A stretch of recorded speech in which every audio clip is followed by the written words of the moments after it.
Good evening, everyone.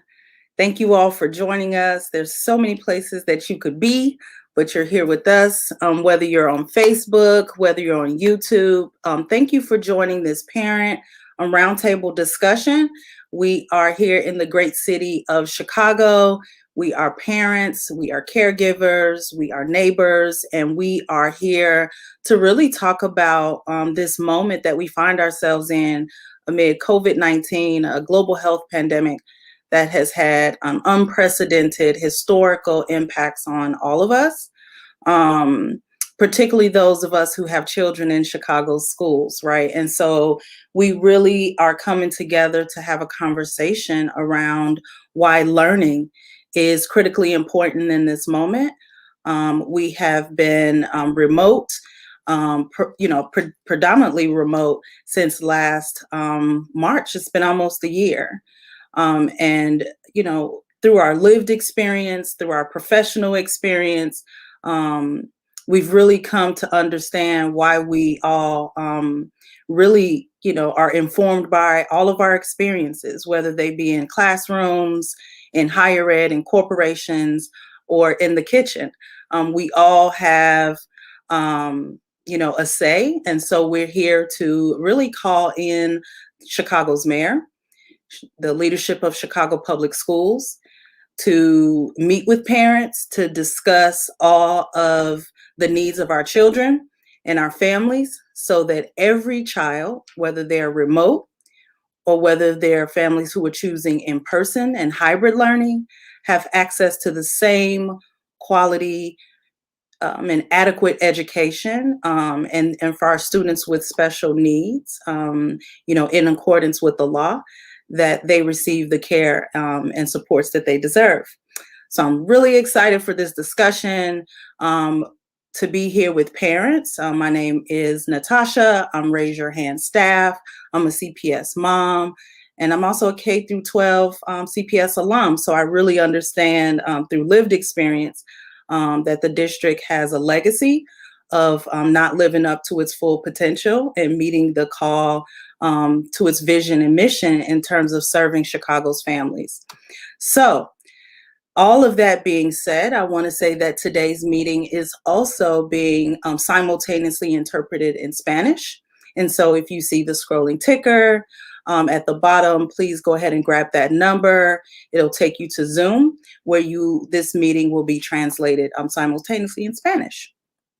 So I want to go ahead and get us started.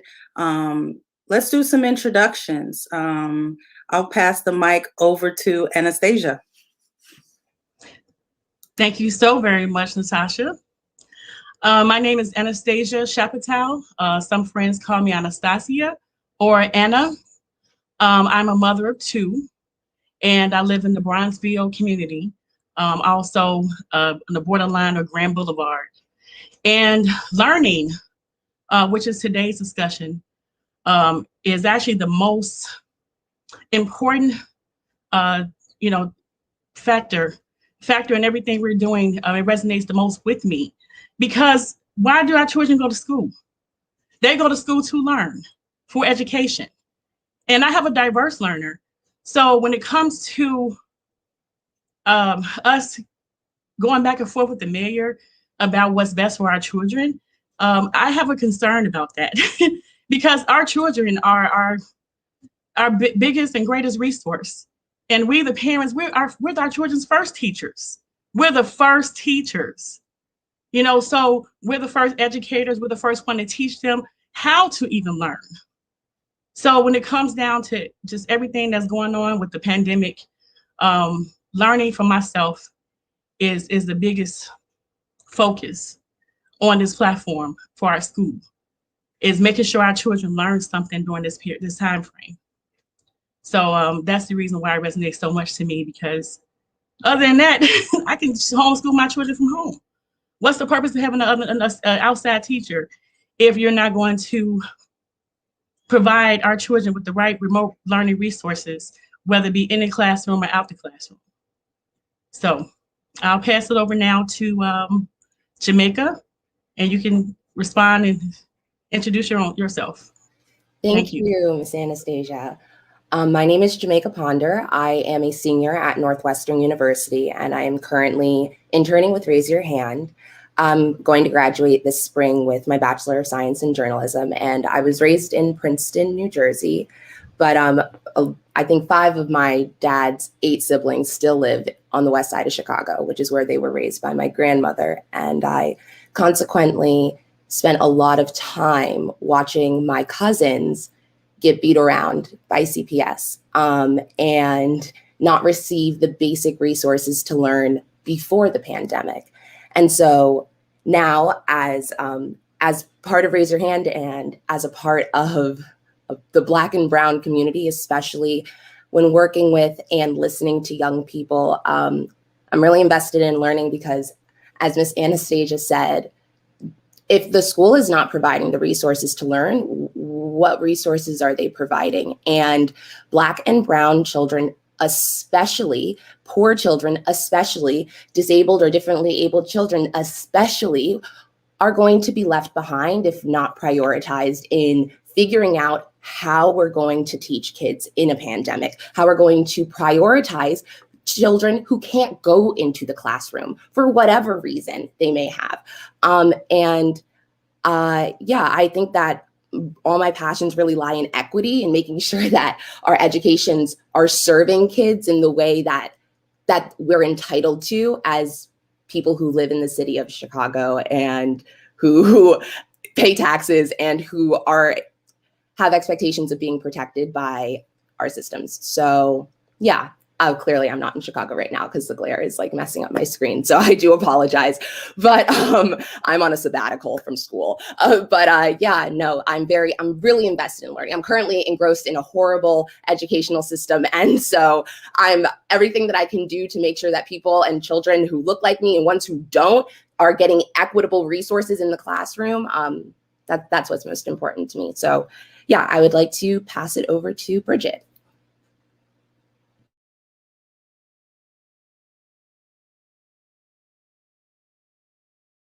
Sure, I apologize. I'll pass it to Brenna.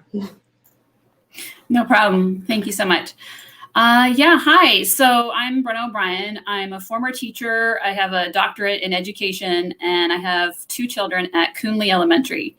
So it was really disheartening when I found out that like 77% of my majority white school wanted to go hybrid.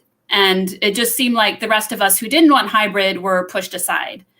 And I really wanted to focus on learning tonight because I also have a diverse learner at home. And with IEPs, it's all about providing learning to students in the least restrictive environment. And so right now, being at home is the best for my kid. And knowing how the hybrid class will be like in person, there's no way I was going to send them into a more restrictive environment that would be very stressful and confusing for them. So in January at an LSC meeting, the teachers spoke and made it really clear how restrictive the classroom would be with masks at all times, 6 feet apart, strict bathroom breaks, and how it was going to be really hard, especially for younger students who need to get up and move around and get some water, and they need to be bouncing and moving in their seats all the time. Like they really couldn't do that. So like last year in school, my child required a one-on-one teaching assistant who is sitting next to them at all times. So since we don't have a person here at home, I've been the one fulfilling that role every single day with them. So it's definitely hard as a parent, but I'm doing what is best for my child. And I don't want my child's education to suffer when the majority of their class goes back to hybrid in a few weeks. So I really think we need these TLC demands to be put in place to help all students in all sorts of situations as we move forward with this school year. And so I will pass it over to Nicole. Thanks. Actually remember to unmute this time. I'm Nicole Abreu. I'm a mom of 3 beautiful kiddos in kindergarten, 2nd grade, and 3rd grade at Yan Elementary. Yan's a pretty unique school. It's a little over 20% diverse learners, and it's just a a school. It's not doesn't have a cluster program or anything. We just, I guess if you build it, they will come. And so have some amazing teachers at Yan who are very good at inclusive education. And so we have a lot of, and myself included, my oldest, my third grader is a diverse learner. So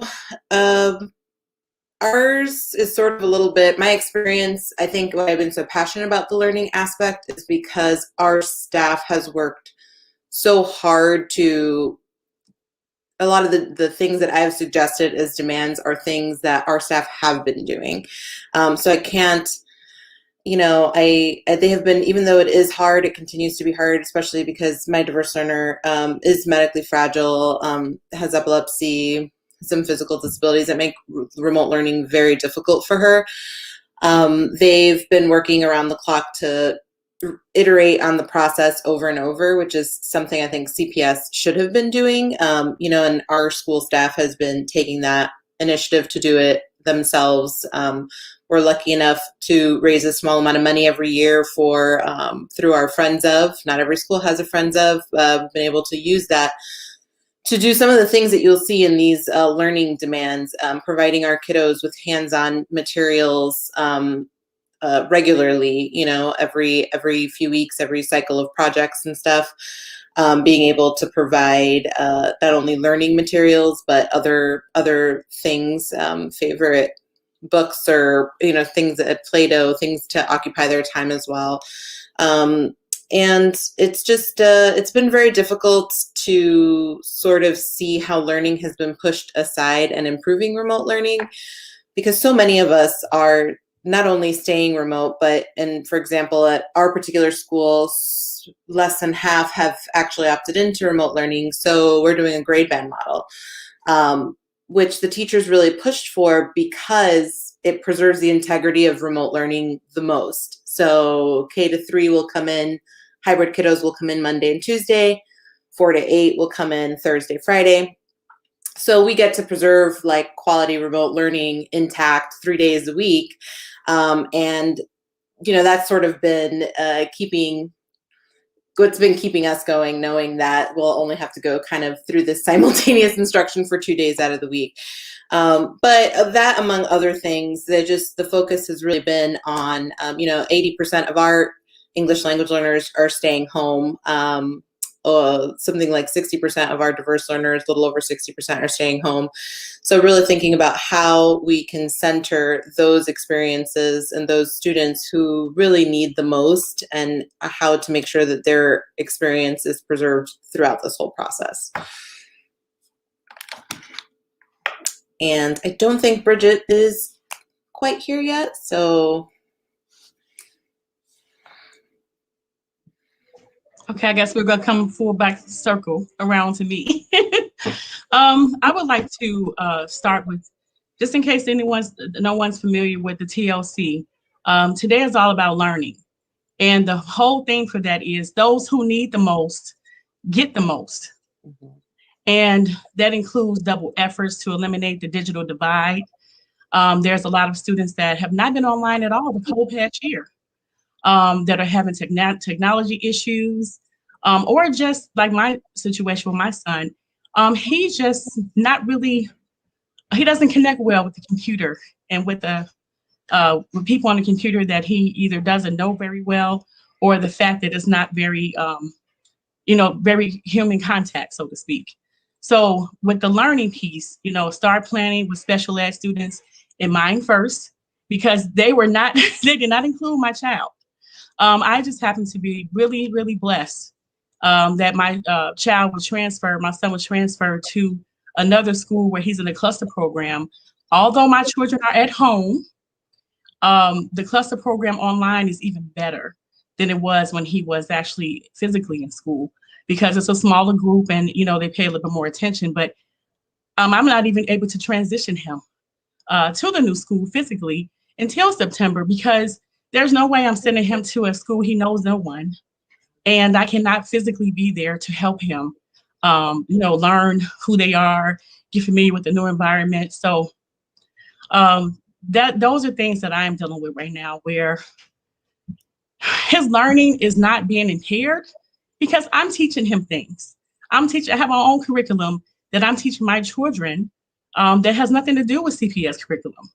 So, and the reason why I have to do that is because everything that they're teaching, again, when it comes to learning, is not always focused on their best interests. So I'm I'm really just happy that we have Raise Your Hand and other parents out here speaking their voices, because we really do need to be heard more.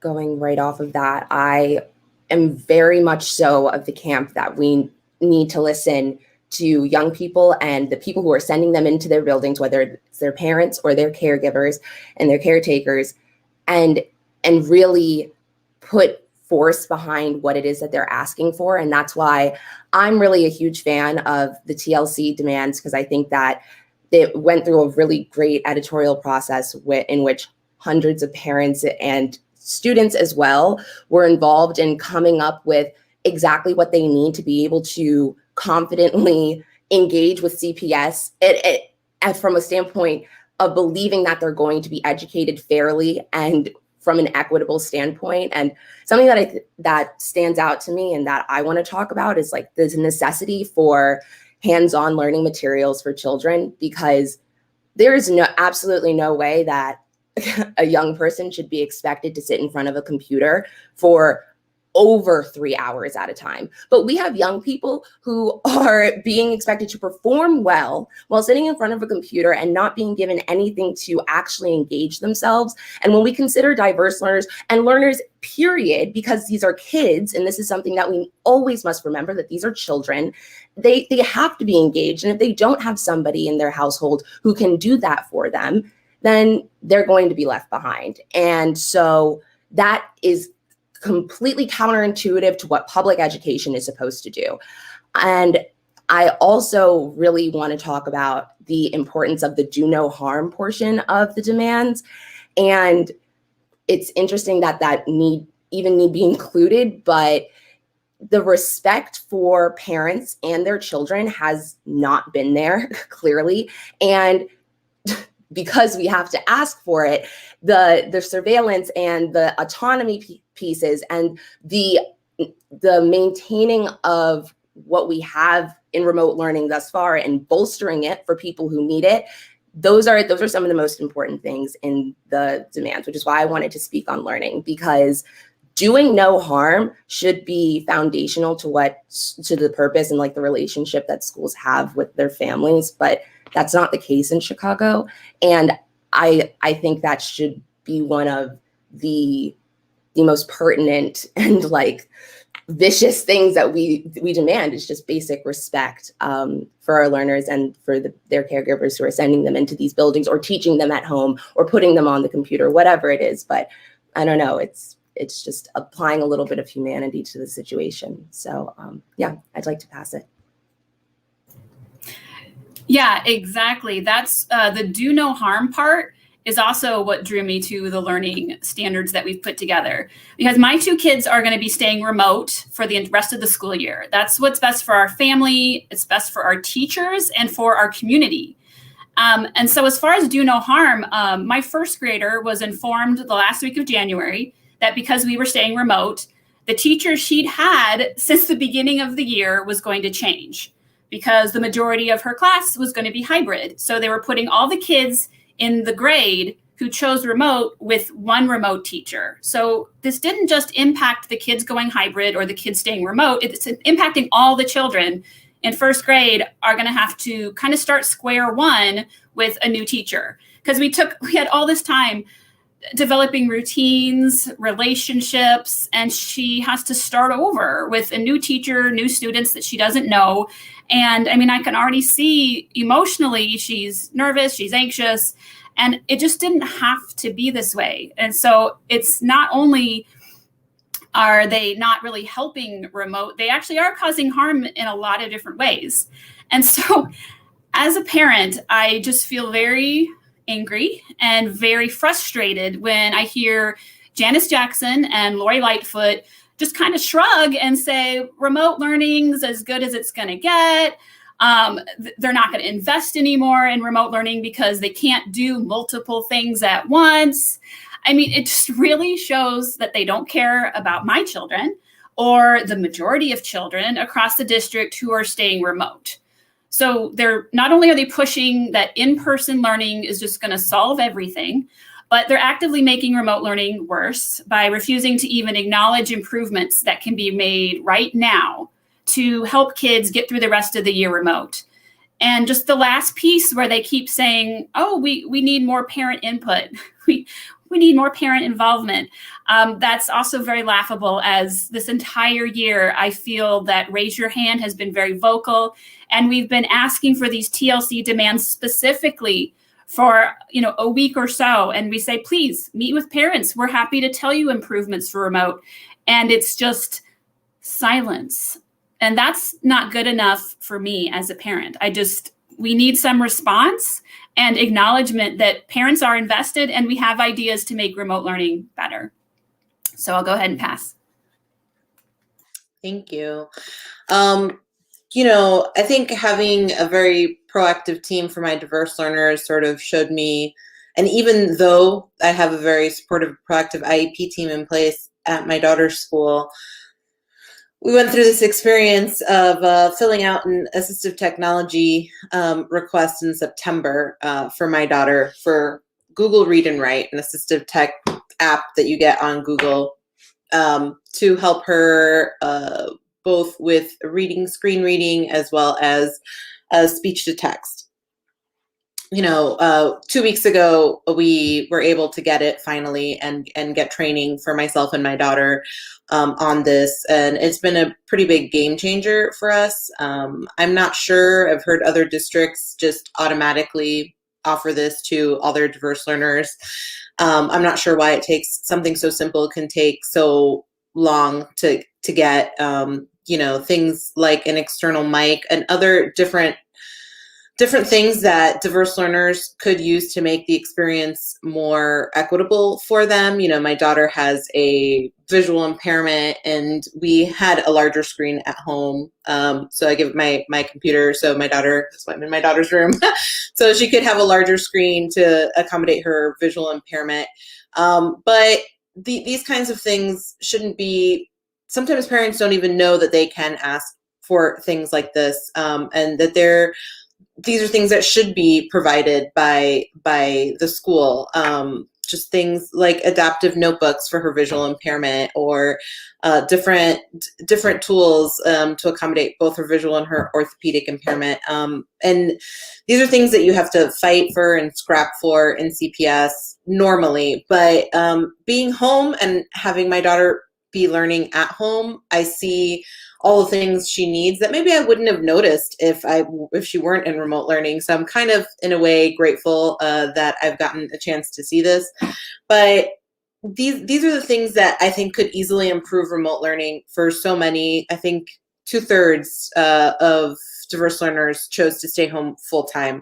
So we're talking about 2/3 of some of the most vulnerable kids whose learning is most vulnerable at this time. For whatever reason, they can't go in. My daughter would absolutely benefit from in person, but she's medically fragile and can't go in. So, and these are things that every diverse learner should have access to, because there will be quarantines, even if protocol is perfect. And there will be learn from home Wednesdays or 3 days a week, even if you are going in person. So I think it's really disingenuous to say that there's nothing else that can be done. And I hope to see some of this money going towards really thinking about all of these ways to make learning more accessible. And I know the screen time can be hard. I'm one of the few parents who's, maybe few, I don't know how many out there, but I'd like to preserve my daughter's instructional minutes because her teachers work really hard to not make it staring at a screen. She meets with her SICA in their own separate breakout meet, and reads her SICA books, and they chat and connect while she has a snack and do Go Noodles together. She has small breakout rooms. Often she loves her related services and gets them virtually. And I don't want to see any of that get cut. And they work really hard to do things where they're together in communion, like on screen, but the kids are working with physical things and showing them to each other and working with physical materials. And I think that it's valuable, and the time, maybe not physically looking at a screen, but being guided by a teacher, a SICA, clinician, to do real life work has been one way to keep her learning intact this year and during all this pandemic craziness. Anastasia? What, Nicole, I agree 1,000%. My son sometimes and my daughter, even, they have meltdowns. I remember, they had all these studies about children. They shouldn't get no more than 3 to 4 screen time hours per day. But you're okay with my child being online for about 6 hours. So I'm thankful that both of the schools my children attend, the principal has worked out some things with us where it can do more synchronized days and asynchronized days, where there are days where they may have meltdowns or they're tired, that I can sit back, or maybe I'm tired. I can sit down with them and actually do work offline. So I appreciate that. But every school does not have that. Every school does not have compassionate principals that know that this is very hard for everyone.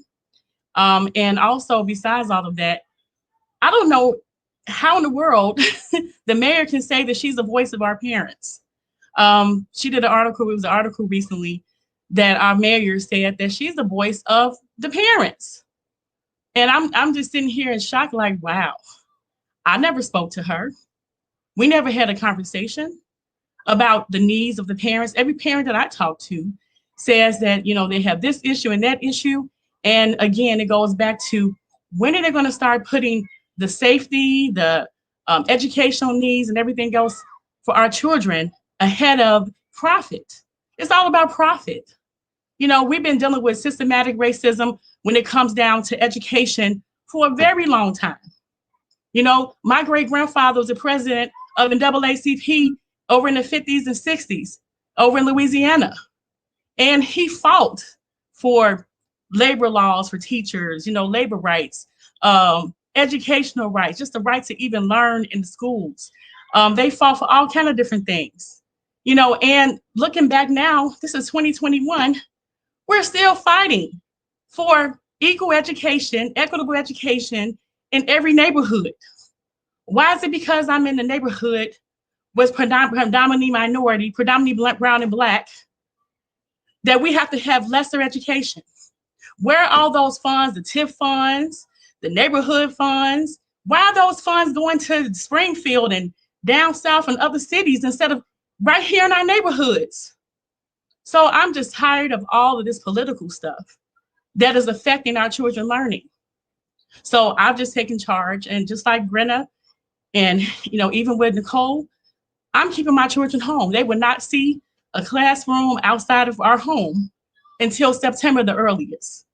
And if they don't have it together by then, they'll be home again until they get it right, until they give us a seat at the table, us parents, and actually talk to us who are going through the struggle. So there's so many things that I can discuss, but those are the points right now that really resonate in my spirit. CPS, talk to us parents. Okay, talk to us who actually are the voices of parents, not the mayor. Please stay focused on the crime and police brutality and other things going on in our cities, the carjackings. Please stay focused on that. Okay, as far as education and learning, we got this. We as parents, we got this, honey. If I choose to have my child offline because he's having a meltdown or she's tired, go ahead, mark them absent. You think I care about their attendance? I care about the mental, spiritual, physical health, and emotional health of my children, and even myself, more than your attendance records. So you can get paid every time a child say they show up. So you can misappropriate the budget again, funds that you are misappropriate every year. But now you don't have that money like you used to. So just like we've been having sick outs, the next one's on March 1st. We're tired and sick and tired of not being heard. Us parents, if I say you're not going to school today, in person or online, there's no CPS. There's no CTU. I love our teachers. I support our teachers 100%. However, if us parents say it's not happening, then maybe nobody else can do nothing about it. So we're the ones who make a decision on our children's education and where they go, what they do, if they go to school, period. Remember that. Okay? So while y'all making all these plans and decisions for us, they're very hypocritical, meaning that everything they say is inconsistent with what's really going on. So I'm going to pass it on to Jamaica and let her say her piece. I'm sorry. No, please don't apologize. That was wonderful. And the politics part is something that Raise Your Hand organizing directly combats. And so, like you were just talking about, all of the efforts, the actions, anything that parents are doing for themselves that they're coming up with, developing, spreading around their communities and through their schools, that's going to directly combat whatever Lori has to say. And it's going to directly prove that she's, I'm not going to curse, she's full of lies and a lot of garbage. And parents have this autonomy and this power, and that's what this entire space does and produces and creates, is the community between parents who need to share space with one another, to come up with lists of demands and come up with shared ideals and work as a unit towards them. And these demands and these ideas and whatever goals there might be must be completely inclusive. It has to include all diverse learners. It must include learners of every single sort of socioeconomic class, racial background, doesn't matter if your parents went to college or not. Like, you are part of this package because you're a CPS student. And these are parents who are coming up with these demands and telling you explicitly, telling Lori and CPS explicitly what they need and what that looks like. And if they choose to actively ignore that, well, Lori cannot then say that she is the voice of the parents. And the press has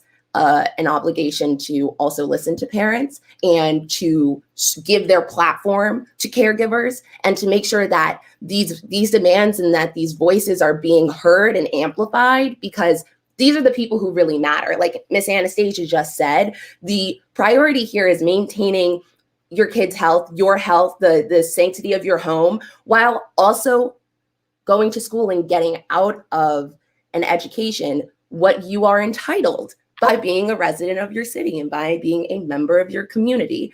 And so, yeah, that's all I really have to say. There's a lot of power here in these spaces and in this organizing, and I'm excited to be a part of it because parents can advocate for themselves very much so. So I'd like to pass it to Bridget. Hi, Bridget.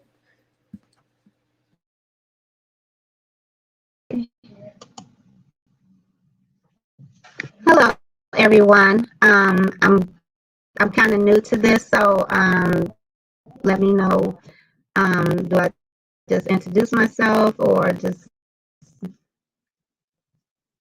jump right in? Okay, so yes, I'm a parent of 2 CPS students. I'm a parent of a 5th grader, a 7th grader. I've been a part of the information with Raise Your Hand since last summer, as they were educating the parents with LSC, because which I didn't realize until trying to get on LSC, the lack of information that is shared from CPS. And as a parent, I've always just been an advocate of what our children need, what our families need, and I've just been really blessed to be a part of listening with Raise Your Hand and educating parents in areas that CPS isn't willing to do. And as time has gone on, now I see that that's by design, because if the parents really knew the power that was in their hand, and if we really just collaborated together, that is something that CPS does not want to deal with, because then we will have to they would be held accountable more, you know. So this is why I'm excited to be a part of this, because the more parents that we can educate to know their power, know their voice, and know the things that their child deserves and should have, all of our children should be able to get online for remote learning. They need to do something with the digital divide that's been going on. I spoke on it this morning. That's what COVID has done during this time. It has shown the racial division that has been throughout our education system for years. And just as the previous parents spoke, we're tired of it. You know, our children deserve better than that. You know, they want to put dollar signs on our children back, but no, they need to put dollar signs in their learning and in their education and make things more susceptible to what they need. You know, just like we spoke about diverse learners, they should be doing the things that they need. They're the ones who need more. So why would you do less? Why would you not follow what the law is already stated of what you're supposed to do for them? There are IEPs, and they need to follow IEPs exactly to what they should be, and then the students can get what they need.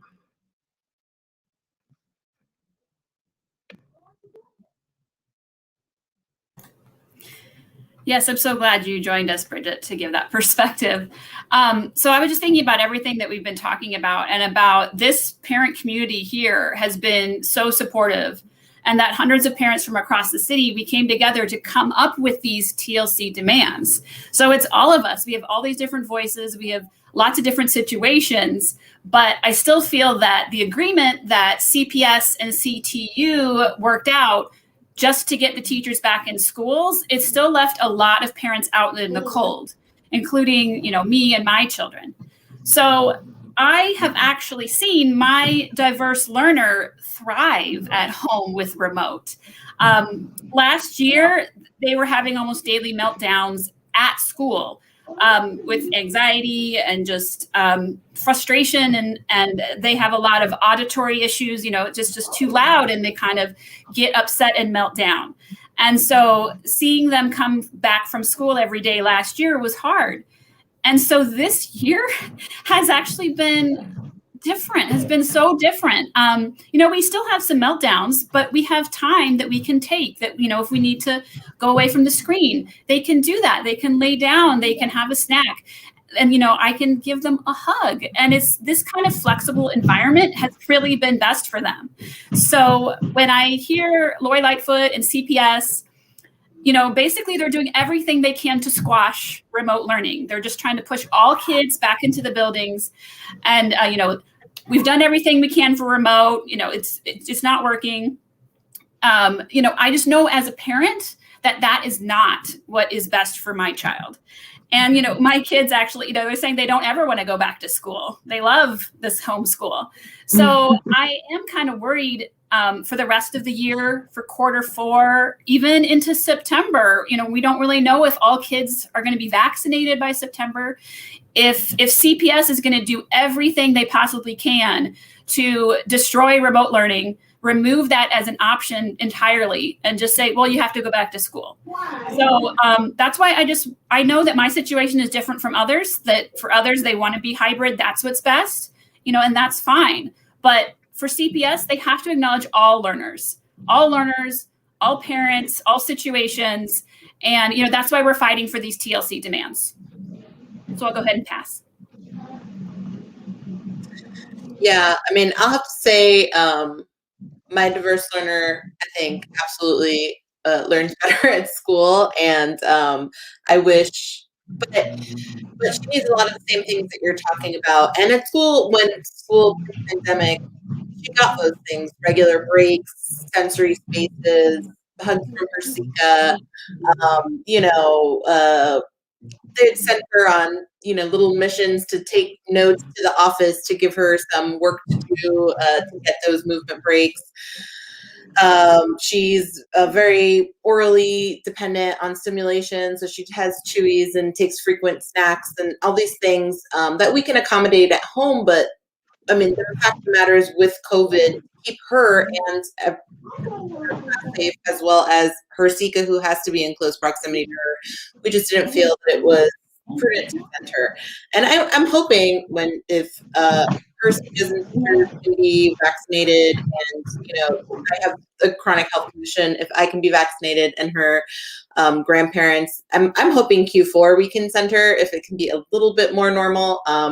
But honestly, her IEP can't really be implemented under these kind of constraints in person.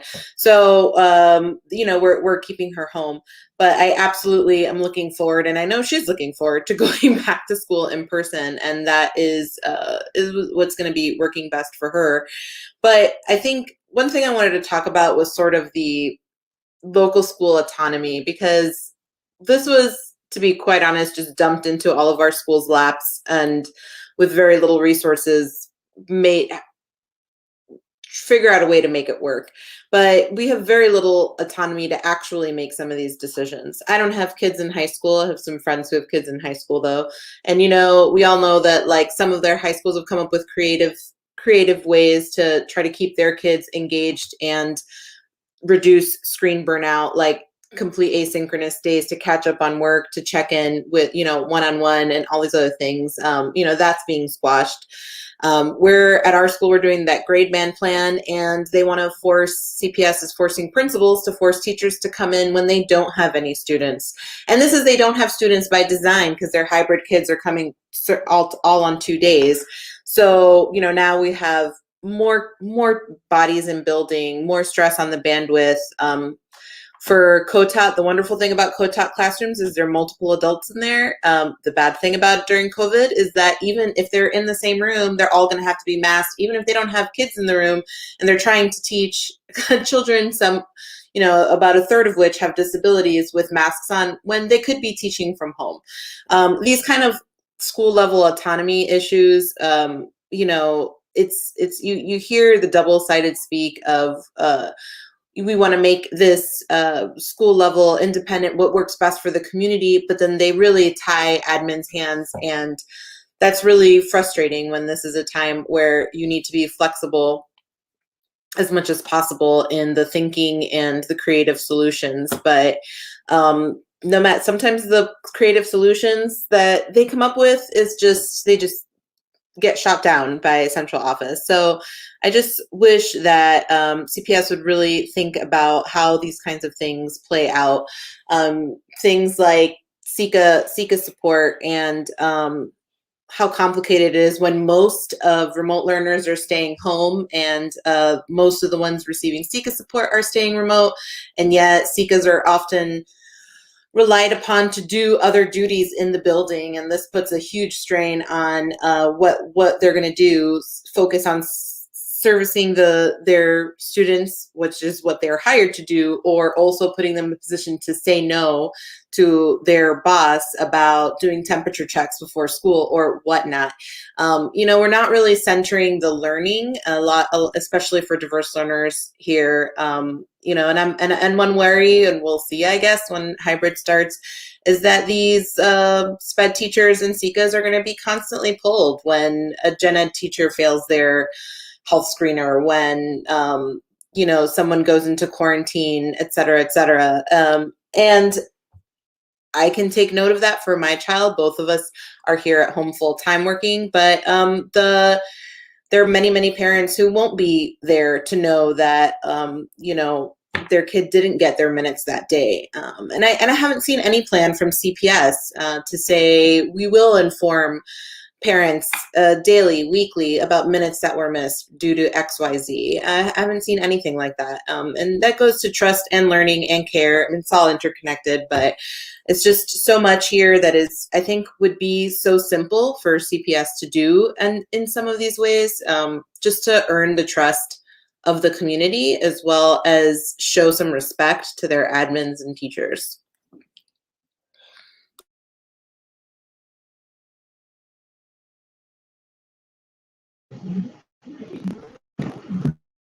So, okay, yes. So yes, in this environment, I'm glad you mentioned the high schoolers, Nicole, because even though I don't have high schoolers, but my friends who do have children that's in high school, I feel bad for them because it seems like they're just not even being considered at this time. You know, CPS is doing this big push for the kindergarten through 8th grade to hurry up and get back in school, but they don't talk about any type of support for the high schoolers, nothing for their mental health, no creative ways to keep the children engaged. You know, they want to keep putting out the numbers of things failing, but what are you doing to try to make that better? What are you doing to solicit ideas from parents? What are you doing to solicit ideas from organizations? Even building partnerships with organizations will make a huge difference. Because a lot of times, even though the youth is not logging on, you don't know what might be going on while they're not logging on. So CPS could partner with some organizations like Metropolitan Family Services, who has many areas pertaining to social needs. Just very other communities. I mean, even collaboration with SEL or anything of that nature, because they have to look at the whole child. You know, they're worried about attendance, like somebody else mentioned. You're sending truant officers, but you're not sending anybody to check on the well-being of the family and the student. You know, the parent could have lost their job. So, and also learning, what are they going to do as far as the days that the children aren't in school? Because the parents aren't going to be able to say, hey, I could go to work these 2 days of the week and the rest of the days I could just take off. So what are they going to do to step up to create the learning hubs that's needed once remote learning is started? They're trying to get everybody excited about being back in school, but what are you doing to support them outside of that? Parents cannot just like schedule around CPS. CPS needs a 5-day-a-week schedule if you're going to do hybrid learning. And what are you going to do to support that?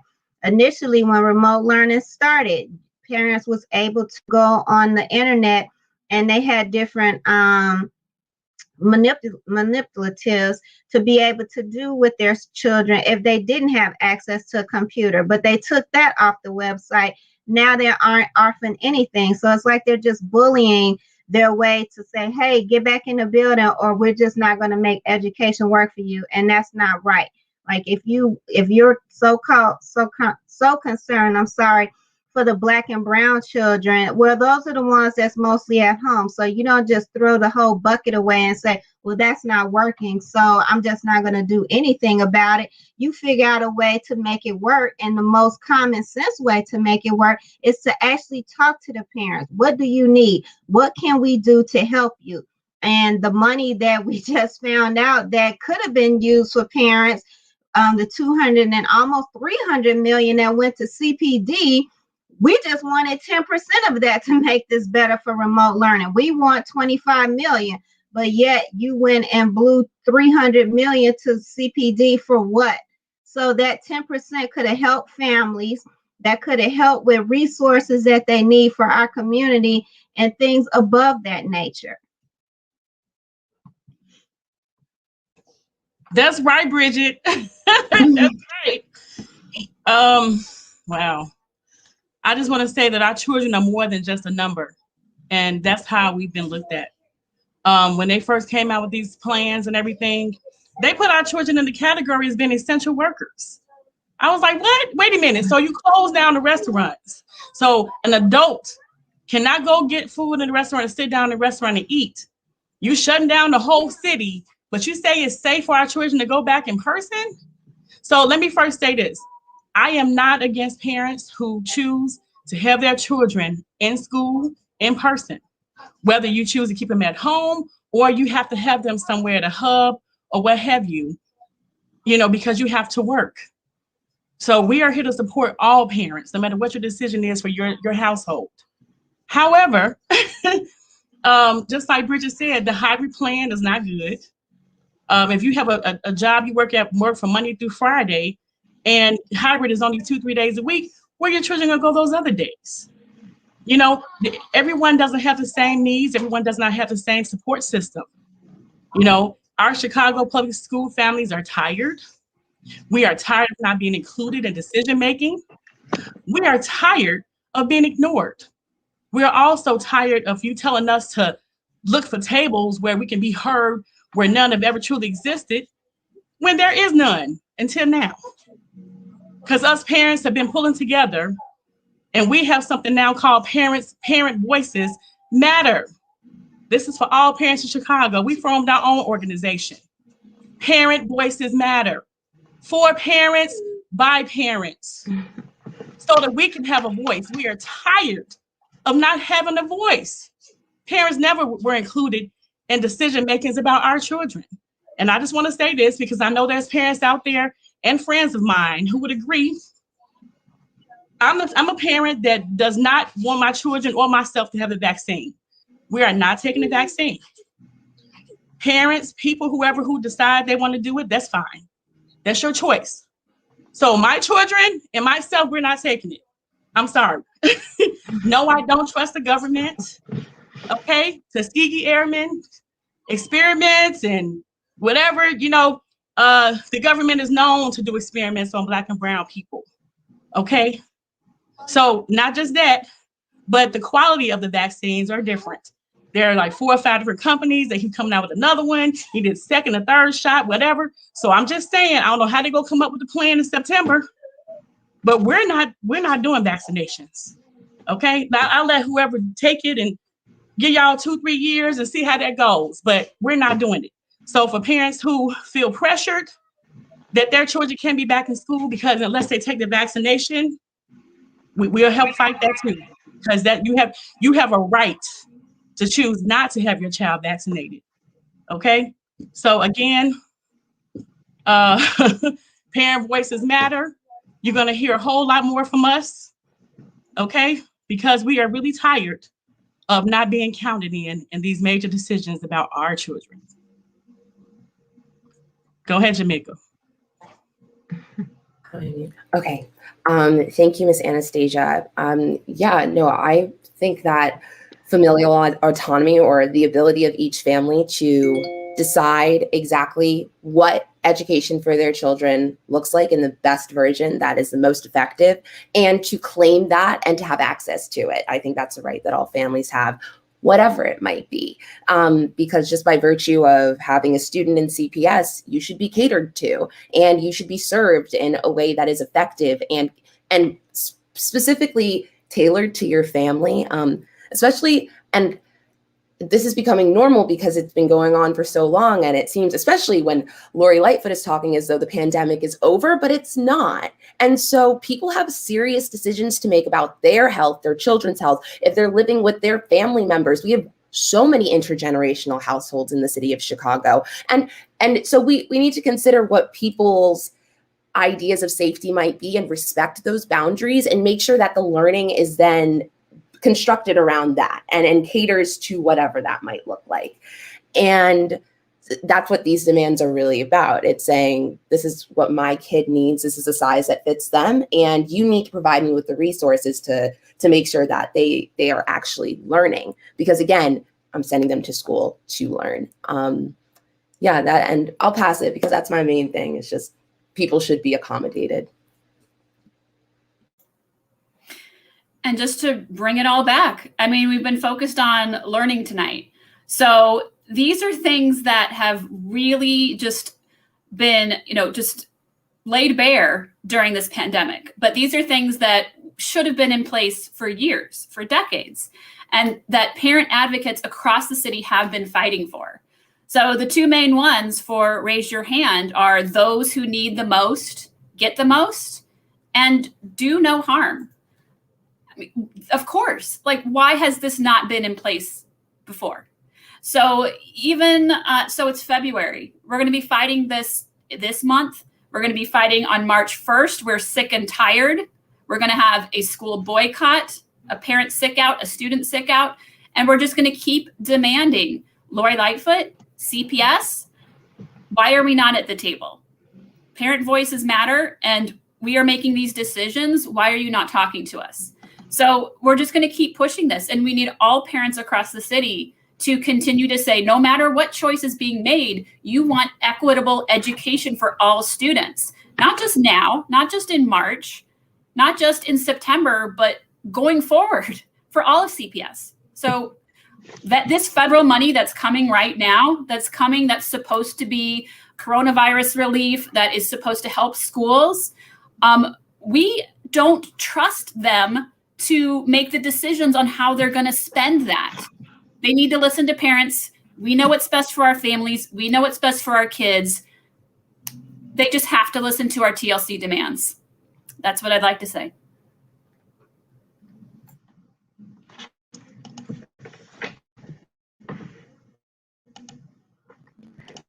My emphasis is back on the care part, because if CPS actually cared, the T and the L would be automatic.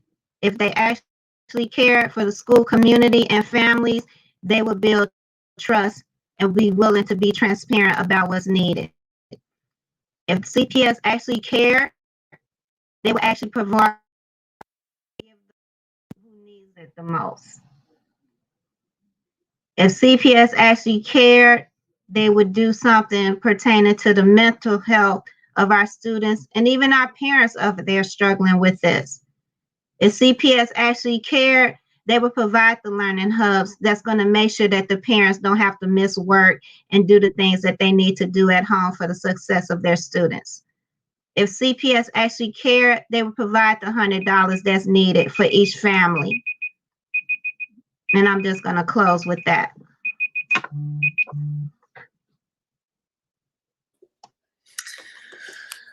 I mean, learning, it's why we go to school. And I think that we know that over 2/3 of us are staying remote full time, and our high schoolers are going to be staying remote indefinitely until they come up with a plan.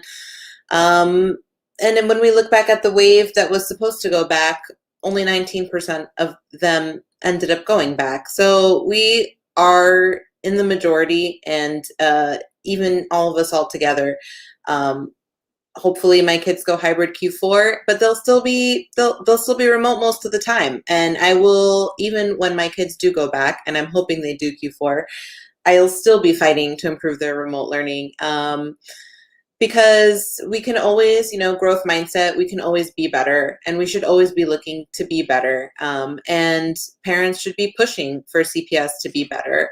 And while my experience has been pretty good so far, I know that many parents I talk to and work with are asking, how can we get something like that? How can we push for that? How can my kids see their SICA and on one-on-one, still fighting for that, even though that was in the last SPED guidance.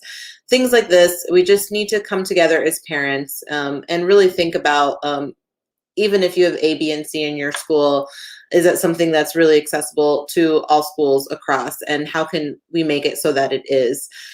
So I would encourage you to just look at the document, look at the demands. If you see, contribute, if you comment, email, raise your hand if there's something you think is glaringly missing. I don't know, just get involved, because we are all in this together. We will all be in some form of remote learning, and we need to really band together to improve it and support our kids the best that we can.